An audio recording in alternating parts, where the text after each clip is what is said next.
Hello and welcome to the latest edition of the Buffalo Roundup. First in a long time edition, and we've heard about it. Bring the Buffalo Roundup back. Bring the Buffalo Roundup back. So look what we did. We brought the Buffalo Roundup back. We brought the video version back. We brought the scenery behind us. We brought the warm weather. We brought Cody. We brought Marty. And then we brought a new character, Drew Shaltry. Say hi to the people, Drew. How's it going, guys? Excited to be here. So, of course, Drew was the director of communications over at Brave SC, soccer club here locally. Of course, he'd done a lot of work with us and now with us full time. Excited to have him, sort of a rekindling of sorts. You and I both on podcasts at the local newspaper, Daily Sun. So it's a reunion here, yeah. A little bit, yeah. First episode in a long time, a lot to cover, a lot to get to. We're going to try to just keep it the recency bias in the fold here. Boys basketball in the playoffs, girls basketball in the playoffs, boys soccer in the playoffs, girls soccer in the playoffs. A lot of playoff talk. That's what we've got here coming up ahead on the Buffalo Roundup. Should be a fun one. And maybe talk about the 7 minutes that didn't record at the beginning of this. We're fresh back into this, baby, and we're glad you're here. And a reminder that as you wait for each new episode of the Buffalo Roundup, you can find all you need to know about the Village's high school sports at any time on our athletics website. We've got a digital home just for you, complete with scores, schedules, rosters, and other information, such as ticketing and live stream broadcasts of Buffalo athletic programs right at your fingertips. Be sure to check us out online today at athletics.tvcs.org. Well, guys, let's jump right into it here. We're going to start with boys basketball. Of course, that is seemingly the hot ticket item this time of year as we start to look ahead to the playoffs. We are in the playoffs. VHS, the boys, 22-5 overall record coming off their 7th straight district championship. The scores aside, it was a fun and competitive, entertaining district tournament. More on that in a minute. As I mentioned, VHS 22-5 overall, the number 1 seed, Class 3A Region 2. The Buffalo put their work in early throughout the year.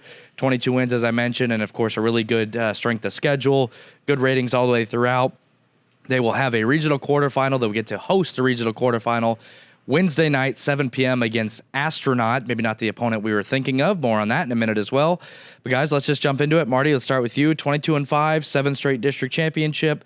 It's playoff time for the Buffalo, and they are hopefully peaking at the right time. Yeah, I think it really just starts not even with the districts. It starts all the way back at the Iverson Classic.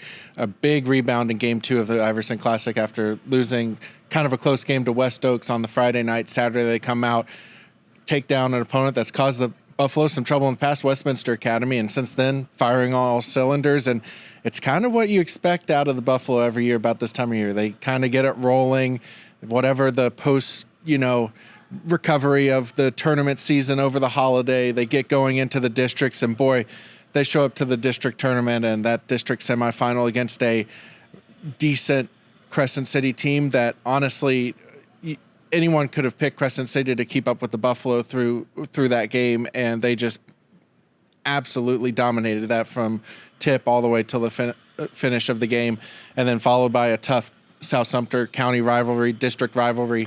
Every year that game's tough and physical, and boy, it was up until halftime until Aaron Britt Jr. decided to go Super Saiyan on everybody, hit 8 straight threes, and it just seemed like it was in the writing that nothing was stopping the Buffalo from capturing their 7th district title in a row. Yeah, Aaron Britt Jr., as Marty mentioned, 8 3-pointers all in the second half. Just really took off there. The Buffalo outscored South Sumter 31-9 in that third quarter. Ran away with that 7th straight district title. But Drew, I want to call attention to kind of the first half, maybe the key player in that, and maybe a look ahead to this stretch run in the postseason for the Buffalo. A key piece could be Hurley Brutus, very dominant, physical inside down in the post in the first half. They went to him early in that second half as well. I think he had 9 points in the third quarter alone. What, if anything, I should say, what type of boost should and could Hurley Brutus provide to this Buffalo team, especially down the stretch, and especially if he's going to play as physical as he did against South Sumter? Yeah, well, Marty mentioned the physicality of that game, and I feel like that kind of unlocked something in Hurley Brutus, right? It seemed like kind of activated him right away, and we saw him kind of take some time to get into things, a little bit of an injury to start the season, trying to figure out his way on this team a little bit, and I think that Friday night is what we've kind of been waiting to see from him, where he kind of took over in the post. Really, when South Sumter got in the faces of these VHS players, he was the one who kind of responded first. I think kind of set the tone for VHS to, kind of weather that first half, because South Sumter came out firing and really, kept them in it, kept them ahead, and then set up that big second half that the Buffalo had. And so if Hurley Brutus is going to be able to play that way and be that physical presence for them, I think that bodes well for VHS heading into the regional playoffs here. Let's talk about that regional matchup against Astronaut. Of course, they snuck their way in through the district tournament and went on a heck of a, 3-game run for them to make it here to this regional quarterfinal. The record, not all that impressive, but this time of the year, it doesn't really matter. It's, are you playing your best basketball? And it would seem the visitors from Titusville coming this way are, at least at this point. Let's talk about the matchup a little bit. Marty, I'll start with you. It's not so much, I guess, as we've learned with Colt McDowell and his teams in the past. Yes, the scouting reports are important. Yes, knowing your opponent is important. But a lot of times it seems when the Buffalo have made trips to Lakeland, it's sort of just how well are they executing in their own game and their own brand of basketball? How much of an emphasis do you think that'll be this time around? The Buffalo just play their game, play their style, and don't even really worry about the opponent until you have to. Yeah, I mean, they're walking into the gym right now for practice, knowing that not only do they have an opponent right in front of them, and you don't want to jump ahead of that, you don't want to look ahead of that, and you definitely don't want to underestimate any opponent in the regional playoff. It's win or go home. But at the same time, you have so few practices between every opponent. You're kind of doing little building blocks along the way. While you're focusing on Astronaut, you're thinking about, okay, here's Discovery and Calvary Christian Clearwater. What do they do that, if I teach this for Astronaut, it also helps me in the future for those two. And, and you're looking that way the whole time. Every coach in the state of Florida right now is doing it. They're all on huddle. They're all pulling film on every opponent they could see down the line. And, it's just part of the way that the playoffs get condensed at this point of the season. I think for Colt McDowell, he's probably thinking, okay, I need to keep my guys locked in because we just scored 100 and then we just scored 86 points against South Sumter. We just need to keep doing that. Obviously, when you get to Lakeland, as we've talked about before, the scoring goes way down. But if you're performing at that high of a level, even if you take that normal 20-point hit that you do going into the RP Funding Center, you're still in pretty good position. Yeah, maybe the scoring doesn't travel down to Lakeland. I think one thing that does travel, though, Drew, is defense. And we've seen VHS at times this year really crank up that intensity. We saw it in spurts against Crescent City when they needed to. Then we saw it, I think, definitely in that third quarter against South Sumter. What's your biggest key? And I'm going to assume maybe it starts on that defensive end for the Buffalo, and maybe it's all the way through the playoffs if the moniker of defense wins championships is true. But what are you looking for from that side of the ball against Astronaut? Yeah, I think that VHS in the games that we've seen, especially down the stretch here, where they're at their best is when they build momentum on the court. And part of that is putting together scoring runs, which obviously you have to play good defense to do it. And when they get out in transition, we've seen them make these plays, whether it's threes to the corner, whether it's Aiden Corbin driving inside, whether it's, the give and go between him and Aaron Britt running down the floor. It starts off turnovers, right? Obviously, they can get into offensive sets, run the offense, and, guys can get hot on this team at pretty much any time. But it seems like when they really put games away is when they get in these stretches where the defense locks in and starts creating those turnovers and those fast break opportunities. And so I think that, Colt McDowell would agree with me in a heartbeat that when they're playing good defense is when they're at their best. So we know the offense is there for this team. We know that they can get into their sets, but when they really separate themselves from opponents is when the offense turns into defense, or excuse me, the other way around, when defense turns into offense. So if they can stay locked in on that end and keep playing defense like they have been, I think that they'll be in good shape to go far. Defense turns into offense. That offense turns into defense. It seems like the Buffalo keep rolling when they get that going on the court. Two things I will mention just real quickly. The offensive rebounding allowed. It's been a bit of a thorn in their side this year for VHS. Some of their losses, those numbers you'll notice, not a coincidence of the offensive rebound. Second chance opportunities go up. And also the third quarters. It's been a storyline to watch. Drew and I have mentioned it on the game broadcast this year. Sometimes the start of the third quarter, come out at halftime, VHS has been really good, like Crescent City, like South Sumter, we mentioned that third quarter. Other times, like the West Oaks games or a couple games in the Battle of the Villages, a couple putrid third quarters. So it's been kind of a fun storyline to watch, see how the Buffalo come out. Again, that's Wednesday, 7 p.m. Get your tickets now. You can visit our athletics website, athletics.tvcs.org, or visit our friends at GoFan. 7 p.m. You're going to want to get here early. We're going to add a few extra seats in the gym, but I'm telling you, you're going to want to get here early, expecting a capacity crowd. Yep, GoFan. They are our official partner for the FHSA State Series and all sports. Make sure you get your tickets early. Like you said, seats are going to be full. GoFan.co, you search for the Villages, and you'll see all of our playoff tickets and also all the tickets for the regular season as they are a ticketing provider throughout the year. Once again, GoFan.co, search for the Villages, and you'll find all of our tickets there. All right, guys, we're going to keep it on the hardwood, and we're going to shift our attention to the girls' basketball team because Hell, same identical record, 22-5, district championship, sort of the same thing, maybe a little bit of different seeding. The boys were the number 1 seed in their regional tournament, the girls the 3 seed. Nonetheless, Marquez Porter's bunch is playing fast, they are playing loose, they are playing fun, they're scoring the basketball, they're setting records, they're putting up points in bunches. It has been a really fun time to be inside the VHS gymnasium and watching this girls team. Just picked up their first district championship in a few years, since 2021. Mentioned they have that 3 seed. They will be taking on Tampa Catholic Thursday night at 7 p.m. here in Middleton. Guys, let's talk about the girls a little bit here. Marty, starts and ends, I think, with Zion McCray scoring the basketball, but lo and behold, we mentioned Hurley Brutus. Well, his sister Herva Brutus stepping up big time here. Narjani Harris stepping up. This Buffalo team starting to round into form a little bit. The complementary pieces are stepping up, and I think this could be a dangerous team in this Class 3A. Yeah, and the biggest surprise out of the district tournament, 2 really bad blowout games for the Buffalo, winning 102-7 in the first one, and then by a multitude of 40-plus points against Umatilla.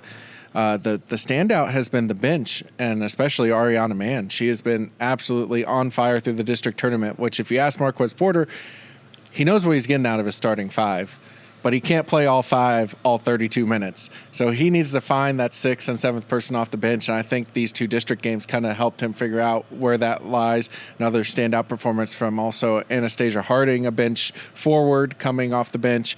So, those 2. But yeah, the show is Zion McCray. You have Herva Brutus there running with her. You have Narjani Harris. You have Amaya Flowers. You have Michaela Cruz.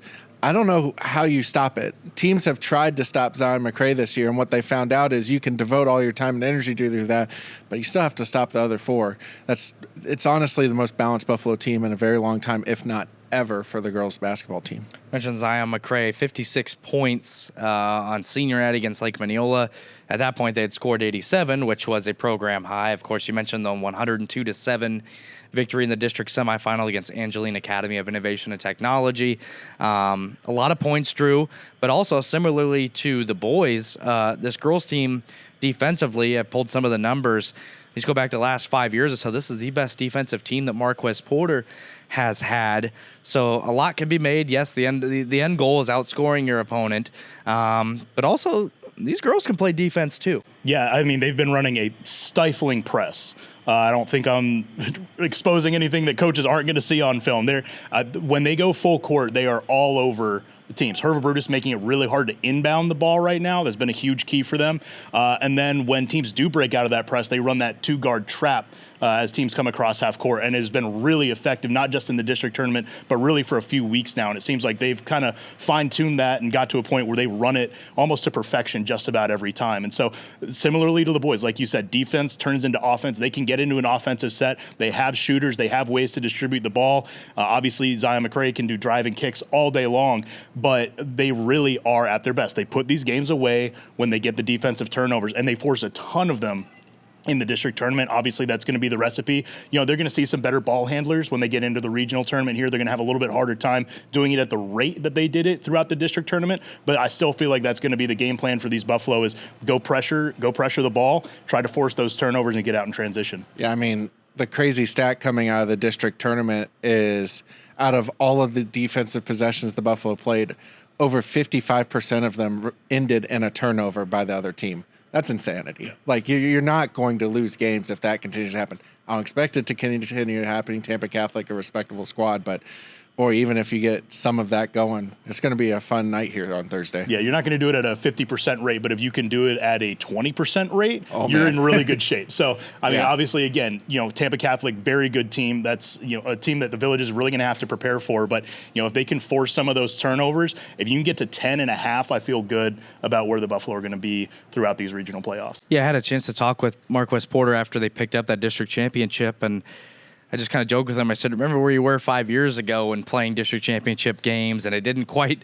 Or not making it to district championship games. Yes, that alone, too, 5-6 years ago where this program was. Let me get, for either of you, just your thoughts on the way that Marquez Porter have sort of built this program, and obviously you get a player in like Zion McCray, and then you get a player in like Herva Brutus, and before you know it, athletes are sort of they sort of breed other athletes, right? Athletes want to play with other good athletes, and you sort of get them to come here. But I think kind of at the center of all this is Marquez Porter and the way he coaches and the way he.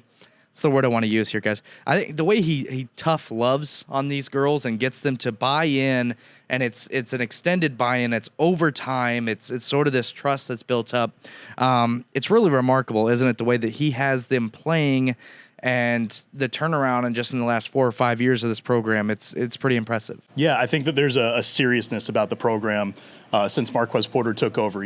Before it was a lot of kind of, getting by with what you got, making do. Marquez Porter has really taken it on himself to build this program in a way that I don't think we've seen. A lot of turnover in the coaching staff over the history of the program. Marquez Porter, a long run now. This is his 6th year. Is that right? And I mean, he's really taken it upon himself to set a tone for a culture and build through that. And, we've gone through different iterations of this team with him as the head coach, but it's gotten to a point where I think the expectation has been raised significantly for this group. Obviously, competing for district championships over the last couple of years, winning one this year. I think that he's trying to make that the new standard. We're going to be in the regional playoffs. We're going to host a regional playoff game.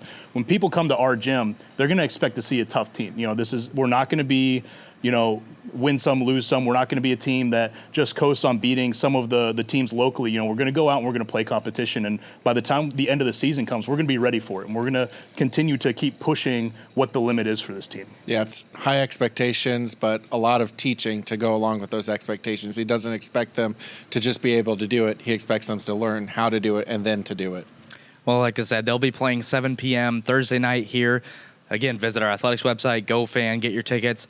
You might want to get there early for that one, too. Just a suggestion as well, because we've seen those crowds grow as the season's gone on here for the girls as well. 7 p.m. tip-off Thursday night against Tampa Catholic. That's a 3-6 matchup in Class 3A Region 2 for the quarterfinals there.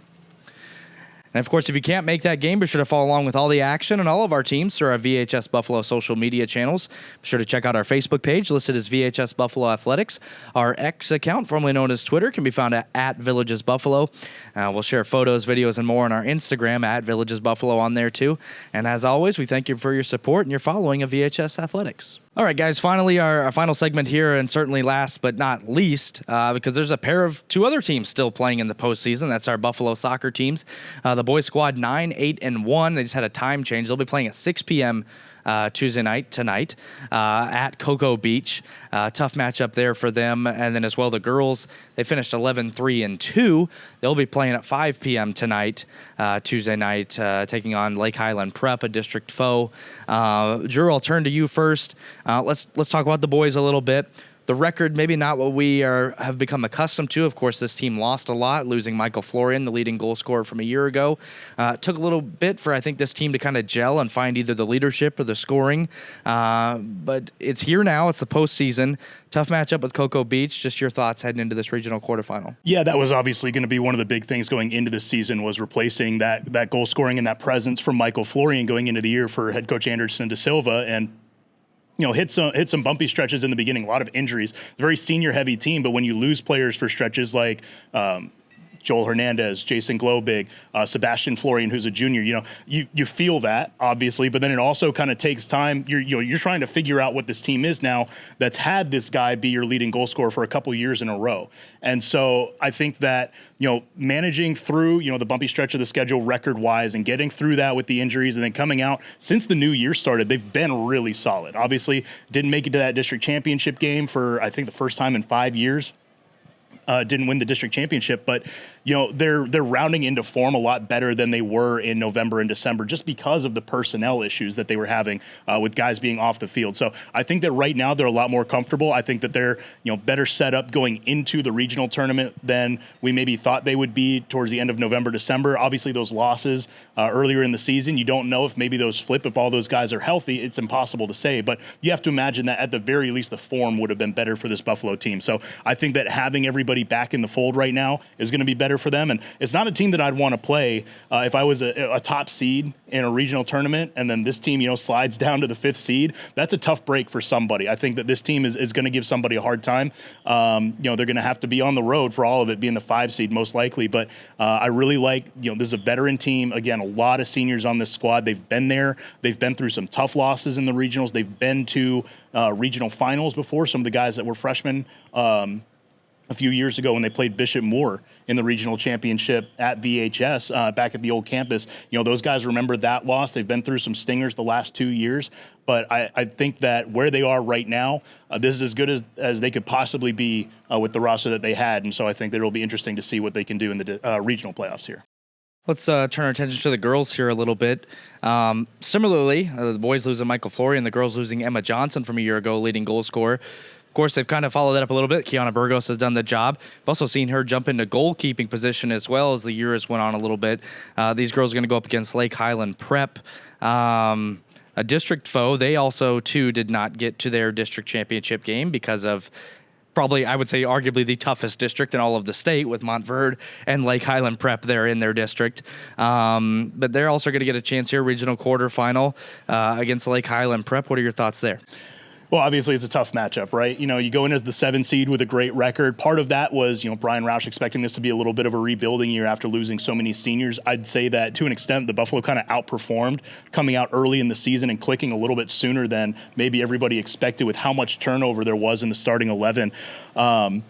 But, some of those early wins at the beginning of the season, they don't help you a whole lot when it comes to seeding. And so I think that the strength of schedule ended up hurting them a little bit. They slide down to the 7th seed despite being a really good record and having a pretty good team. And they're going to get that rematch with Lake Highland Prep. And I think that favors the Buffalo more than it favors Lake Highland, getting a chance to go out, see how far you have to go.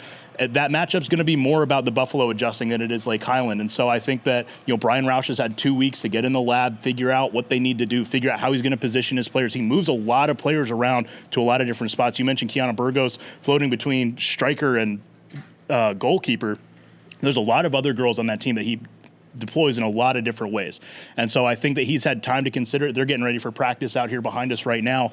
I'm interested to see exactly, how he goes about facing this Lake Highland Prep team for a second time in a row. But I think that having played them once before is maybe going to give them, just a little bit of an edge, chance to review that film over and over. And again, the 2 weeks to work in preparation for this game, knowing what it was going to be the whole time. So I think that, the Buffalo, they obviously have a tough task ahead of them. Like you said, brutal district, extremely tough region as well. But, this is a young team. And I think that if they can go out and at least, compete against that Lake Highland team, I think it's a victory and sets them up well for the future. Yeah, and if you look back to their last matchup, the score was 1-0 at halftime in favor of Lake Highland Prep. The final score being 6-0 kind of lies to how the Buffalo played in that first half against Lake Highland Prep for the girls.